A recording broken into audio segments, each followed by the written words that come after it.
बहुत समय पहले भारत के उत्तर में एक राज्य में घोड़ों का एक व्यापारी रहता था। उसका नाम रघुवीर था। परिवार में केवल उसकी माँ सरस्वती और बहन मंगला थी।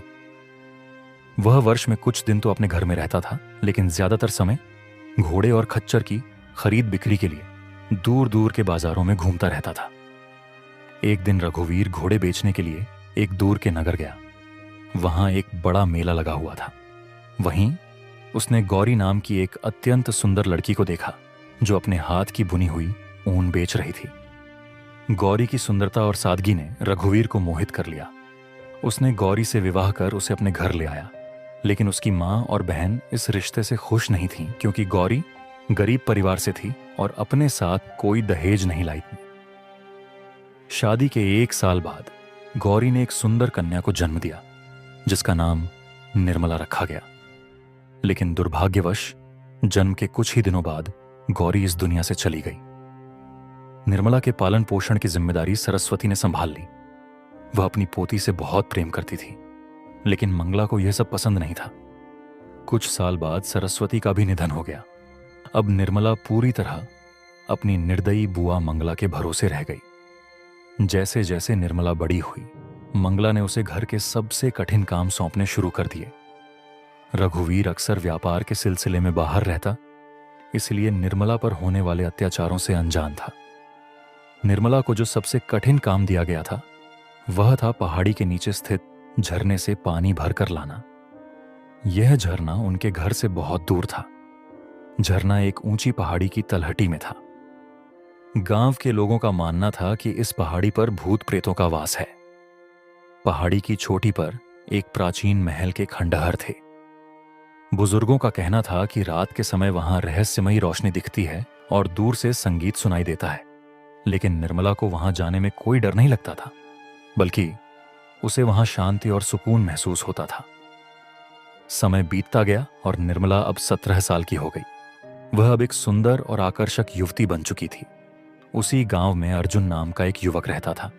वह हृदय से नेक, दयालु और परिश्रमी था।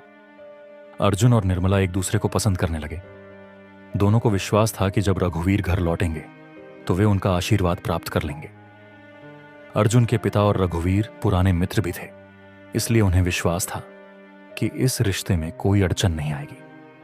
संयोग से निर्मला की जन्मदिन की तारीख गंगा दशहरा से एक दिन पहले पड़ती थी। यह हिंदुओं का एक बड़ा त्योहार था, जिसमें मान्यता थी कि इस दिन दिवंगत आत्माएं स्वर्ग से धरती पर अपने प्रियजनों से मिलने आती हैं। इस अवसर पर गांव में एक भव्य नृत्य समारोह आयोजित किया गया था और निर्मला ने अर्जुन से वादा किया था कि वह इस समारोह में अवश्य आएगी। निर्मला उत्साहित थी। उसने अपनी सबसे सुंदर पोशाक पहनी, एक रेशमी दुपट्टा लिया, फिर अपने लंबे काले बालों में सुगंधित तेल डालकर फूल सजाए और अपनी बुआ मंगला के पास पहुंची।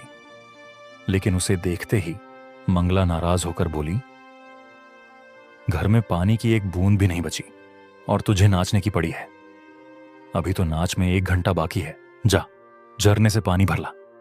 निर्मला ने विनती करते हुए कहा, बुआ जी, इस समय झरने पर जाना क्या जरूरी है? रात भर पानी का क्या होगा?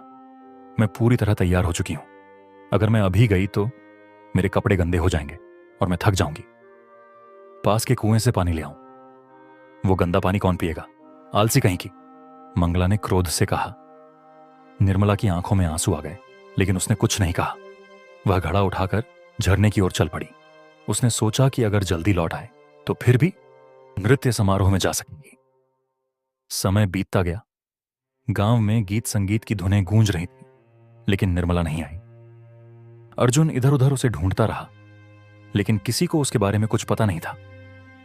आखिरकार बेचैन होकर वह उसके घर की ओर चल दिया। घर पहुंचने पर अर्जुन को केवल मंगला की डरी हुई सूरत दिखाई दी। उसने घबराकर पूछा, बुआ जी, निर्मला कहां है? मंगला कांपते हुए बोली, मैंने उसे घंटों पहले झरने पर भेजा था, लेकिन वह अभी तक नहीं लौटी। जब अंधेरा होने लगा तो मैं खुद झरने पर गई। वहां उसके घड़े तो रखे थे, लेकिन वह कहीं नहीं दिखी। मैं बहुत देर तक जोर जोर से आवाज लगाती रही, लेकिन कोई जवाब नहीं मिला। फिर अचानक मुझे घोड़ों की टापों की आवाज सुनाई दी। ऐसा लगा जैसे बहुत से घुड़सवार मेरी ओर आ रहे हों। मैं डरकर एक बड़ी चट्टान के पीछे छिप गई। थोड़ी देर बाद मेरे सामने से कुछ रहस्यमयी घुड़सवार गुजरे। उन्होंने अजीब तरह की पोशाकें पहन रखी थीं, सफेद चादरें जैसे कफन हो। उनके चेहरे भी सफेद और सूखे थे। कोई भी पहचाने नहीं जा रहे थे। वे सभी बिना किसी की ओर देखे आगे बढ़ते रहे। मैं डर के मारे बेहोश हो गई। जब होश आया तो वहां सन्नाटा था। मैं भागकर घर आ गई, लेकिन निर्मला वो वहां नहीं थी। क्या वे लोग उसे उठा ले गए? जब मंगला यह सब बता रही थी तो अर्जुन का चेहरा डर से पीला पड़ता जा रहा था। उसे मालूम था कि अगले दिन गंगा दशहरा का त्योहार था और इस रात को पुरानी मान्यता थी कि दिवंगत आत्माएं अपनी कब्रों से उठती हैं। उसे समझते देर न लगी कि मंगला ने जिन रहस्यमयी घुड़सवारों को देखा था वे शायद पुराने राजवंश के सैनिकों की आत्माएं थीं, जो अपने राजा की समाधि की ओर जा रहे थे। अर्जुन ने हाथ मलते हुए कहा, बुआ जी, आपको पता है कि आज गंगा दशहरा की रात है। यह वह रात है जब आत्माएं जागती हैं और आपने निर्मला को अकेले झरने पर भेज दिया। अगर उसे कुछ हो गया तो इसकी जिम्मेदार आप होंगी। यह कहते ही वह पागलों की तरह झरने की ओर भागा। आकाश में पूर्णिमा का चंद्रमा चमक रहा था, जिससे चारों ओर हल्की दूधिया रोशनी फैली थी। जब अर्जुन झरने के पास पहुंचा तो उसने देखा कि निर्मला के घड़े वहीं रखे थे, लेकिन वह खुद वहां नहीं थी। वह घंटों तक पहाड़ी की चोटी पर जाकर उसे पुकारता रहा, लेकिन कोई उत्तर नहीं मिला।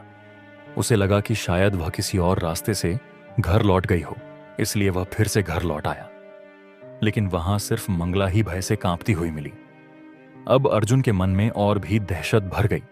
वह तुरंत वापस झरने की ओर दौड़ा और सोचा कि जैसे ही सूरज निकलेगा वह निर्मला के पैरों के निशानों को देखकर उसका पता लगाने की कोशिश करेगा। अब जरा यह सुनो कि निर्मला के साथ उस रात क्या बीती। निर्मला ने जल्दी जल्दी अपने घड़े भर लिए और घर लौटने की तैयारी करने लगी, लेकिन तभी उसे दूर से घोड़ों की टापों की आवाज सुनाई दी। डर के मारे वह भी एक चट्टान के पीछे छिप गई। उसने देखा कि बहुत से घुड़सवार सफेद रंग के वस्त्र पहने हुए थे और पुराने समय की पोशाकों में थे। वे बिल्कुल चुपचाप आगे बढ़ रहे थे, जैसे किसी राजा की अंतिम यात्रा में जा रहे हों। वे सभी सैनिक जैसे लग रहे थे, लेकिन उनकी शक्लें इतनी अजीब थीं कि निर्मला को तुरंत समझ में आ गया कि ये इस दुनिया के प्राणी नहीं हैं। डर के मारे उसकी सांसें तेज हो गईं और वह थर-थर कांपने लगी। जब घुड़सवार वहां से चले गए तो निर्मला ने राहत की सांस ली। वह जल्दी से अपनी जगह से निकली, अपने घड़े उठाए और भागने ही वाली थी कि झरने के दूसरी ओर एक रहस्यमयी स्त्री प्रकट हुई। उसके कपड़े चमकते हुए सफेद रेशम के थे, जो चांदनी में इस तरह झिलमिला रहे थे मानो उन पर चांदी की खड़ाई हो। उसके लंबे काले बाल उसके घुटनों तक लटक रहे थे। वह देखने में सुंदर थी, लेकिन उसका चेहरा अजीब तरह से पीला पड़ा हुआ था। निर्मला की सांसें अटक गईं। वह कदम भी नहीं बढ़ा पा रही थी। वह स्त्री बस चुपचाप उसे देखे जा रही थी।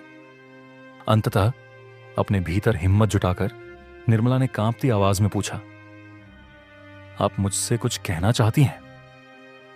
हां, उस स्त्री ने धीमी और मधुर आवाज में उत्तर दिया। अगर तुम चाहो तो मेरा एक बहुत बड़ा काम कर सकती हो, क्योंकि उस काम के लिए मुझे तुम्हारी जैसी ही किसी निर्दोष और सुंदर लड़की की जरूरत थी। मैं कई वर्षों से तुम्हारे जैसी लड़की की प्रतीक्षा कर रही थी और हर साल इसी दिन इस झरने के पास आती थी, लेकिन आज पहली बार मुझे कोई ऐसी लड़की मिली है।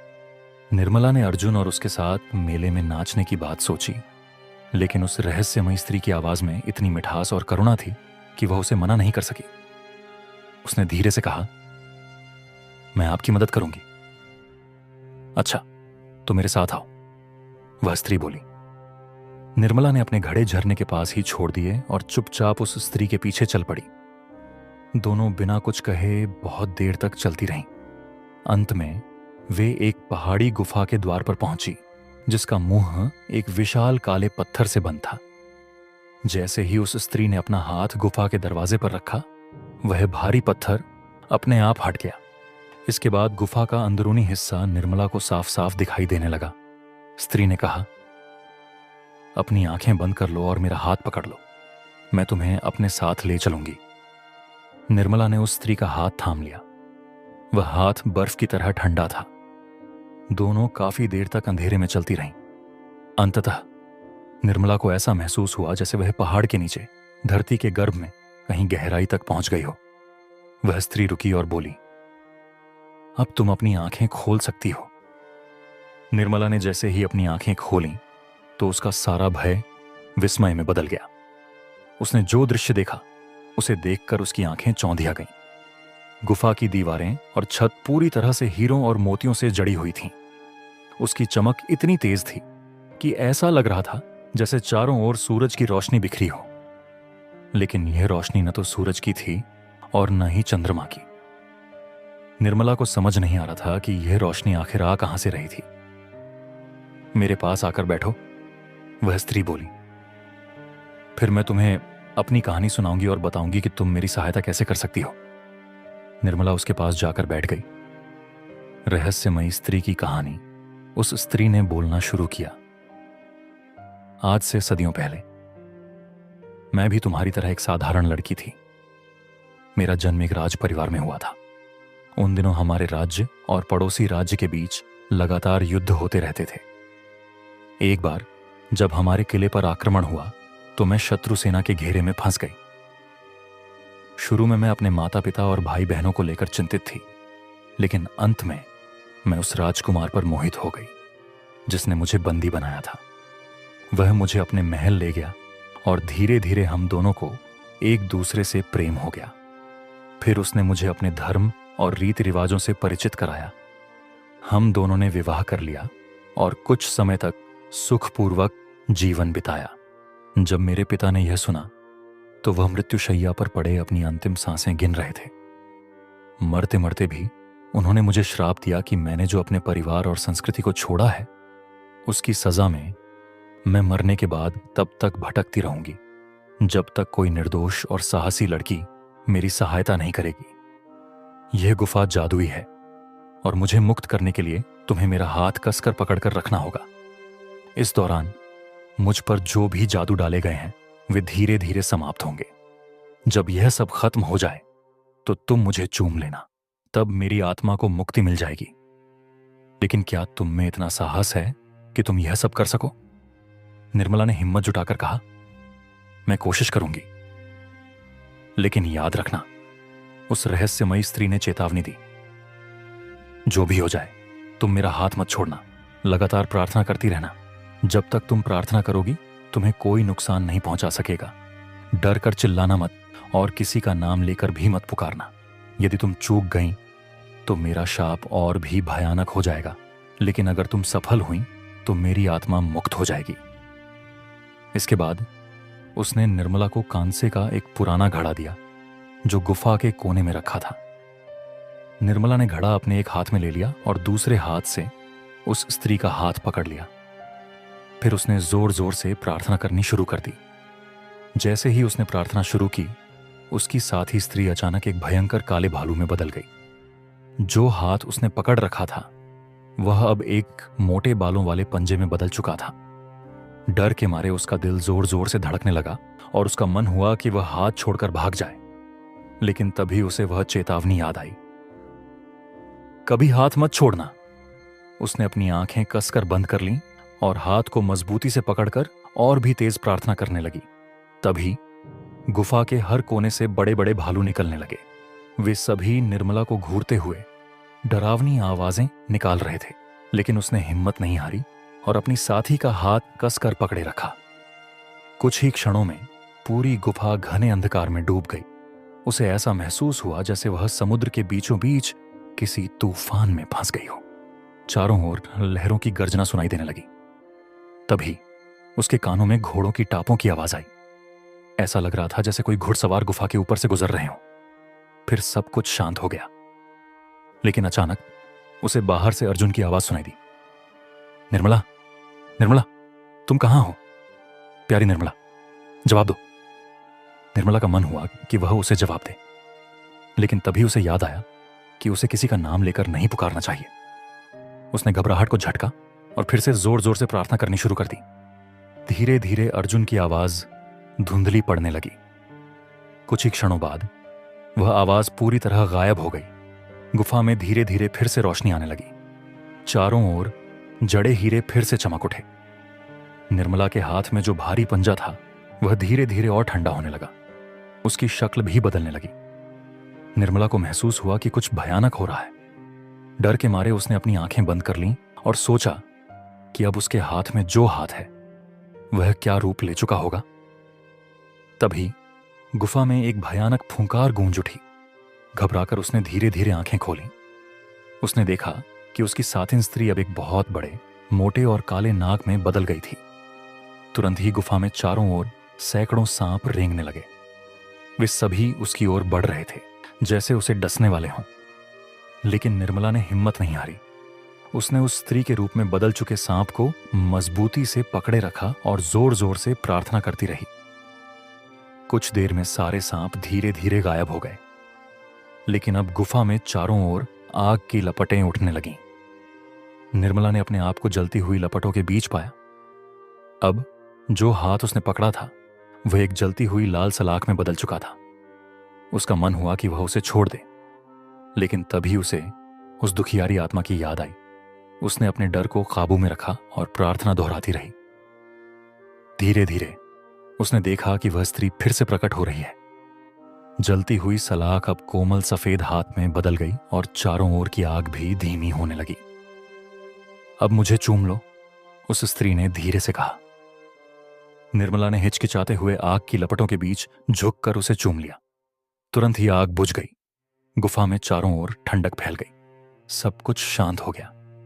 निर्मला के हाथ में जो हाथ था वह अब खाली था, लेकिन उसे कहीं पास से किसी की संतोषपूर्ण सांस की आवाज सुनाई दी। इसके बाद उसे तेज नींद आ गई। जब निर्मला की आंख खुली तो उसने अपने आप को झरने के पास पाया। पास में ही उसके पानी से भरे घड़े रखे हुए थे। पहले तो उसे लगा कि यह सब सपना था, लेकिन तभी उसकी नजर अपने हाथ में पकड़े हुए घड़े पर पड़ी। यह तो वही घड़ा है जो उस स्त्री ने मुझे दिया था, लेकिन अब वह घड़ा कांसे का नहीं बल्कि शुद्ध सोने का था। यह देखकर निर्मला को विश्वास हो गया कि रात को जो कुछ भी हुआ था वह सपना नहीं बल्कि एक सच्चाई थी। पौ फटने लगी थी। चिड़ियों की चहचहाहट चारों ओर गूंज रही थी।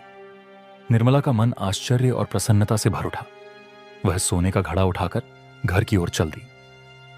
वह कुछ ही दूर चली होगी कि उसने सामने से अर्जुन को अपनी ओर आते देखा। अर्जुन के चेहरे पर चिंता की लकीरें खींची हुई थीं। वह उतावलेपन से उसे देख रहा था। जैसे ही अर्जुन ने उसे देखा, उसकी आंखों में खुशी की चमक दौड़ गई। वह खुशी से पागल हो गया और निर्मला से बार बार रात का हाल पूछने लगा। निर्मला ने अर्जुन को रात की पूरी कहानी सुनाई और साथ में वह सोने का घड़ा भी दिखाया जो उसे गुफा में मिला था। अर्जुन ने आश्चर्य से घड़ा अपने हाथ में लिया और उसके अंदर हाथ डालकर कुछ निकालने की कोशिश की, लेकिन जो भी उसके हाथ में आता वह साधारण कंकड़ पत्थर में बदल जाता। निर्मला ने मुस्कुराते हुए घड़ा अर्जुन के हाथ से वापस ले लिया और अपने हाथ से उसमें से कुछ निकाला। जो भी चीज उसके हाथ में आई वह शुद्ध सोने की बन गई। अर्जुन हैरानी से बोला, अरे यह मेरे हाथ इतने बेकार क्यों हैं? जब वे दोनों घर पहुंचे तो मंगला अपने भतीजे के शोक में आंसू बहा रही थी। रात भर वह पछतावा करती रहीं कि उन्हें निर्मला के साथ इतनी सख्ती नहीं बरतनी चाहिए थी।